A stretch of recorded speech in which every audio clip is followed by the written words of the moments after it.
प्राचीन काल में हिरण्यकश्यप नाम का एक शक्तिशाली और अहंकारी राक्षस राजा था। वह अपनी शक्ति और तपस्या के बल पर अभिमानी हो गया था। उसने कठोर तप कर भगवान ब्रह्मा को प्रसन्न किया और उनसे ऐसा वरदान प्राप्त किया जिससे उसे कोई मार नहीं सकता था। ना तो कोई मनुष्य उसे मार सकता था, न देवता, न कोई पशु।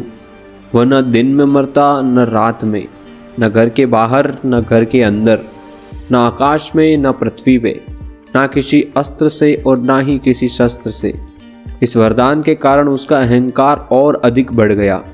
उसने स्वयं को भगवान मान लिया और अपनी प्रजा को आदेश दिया कि वे केवल उसकी पूजा करें। उसने भगवान विष्णु के नाम का स्मरण तक करने पर कठोर दंड देने का नियम बना दिया। हिरण्यकश्यप का एक भाई था हिरण्याक्ष, जो उससे भी अधिक बलशाली और अहंकारी था। वह अपनी शक्ति का प्रदर्शन करने के लिए तीनों लोकों स्वर्ग, पृथ्वी और पाताल पर आतंक मचाने लगा। उसने देवताओं को पराजित कर स्वर्ग पर कब्जा कर लिया और धरती पर अत्याचार फैलाने लगा। अपने अहंकार में उसने संपूर्ण पृथ्वी को समुद्र में डुबो दिया, जिससे संपूर्ण सृष्टि में हाहाकार मच गया। सभी देवता भगवान विष्णु के पास गए और उनसे सहायता की प्रार्थना की। हिरण्याक्ष के अत्याचारों को समाप्त करने और पृथ्वी को समुद्र से निकालने के लिए भगवान विष्णु ने वराह अवतार धारण किया। उन्होंने एक विशाल जंगली सूअर का रूप धारण किया और समुद्र में प्रवेश किया।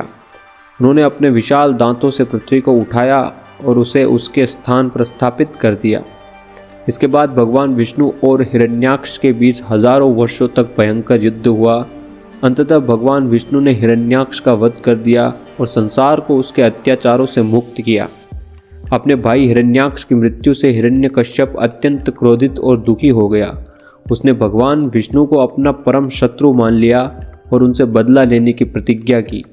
उसने कठोर तपस्या कर भगवान ब्रह्मा को प्रसन्न किया और अजेय होने का वरदान प्राप्त किया।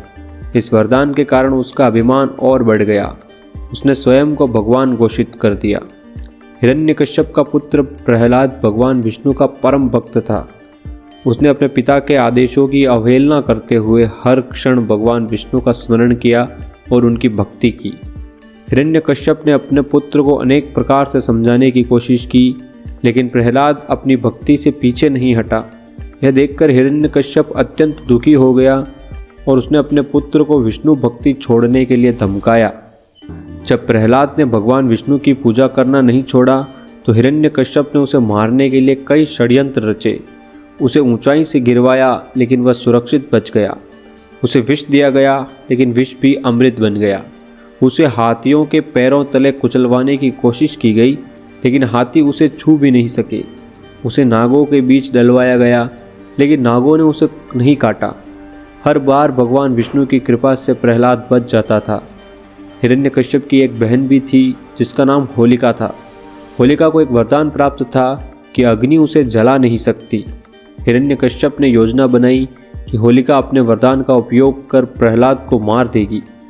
होलिका प्रहलाद को गोद में लेकर एक विशाल अग्नि में बैठ गई, लेकिन भगवान विष्णु की कृपा से प्रहलाद सुरक्षित बच गया, जबकि होलिका जलकर भस्म हो गई।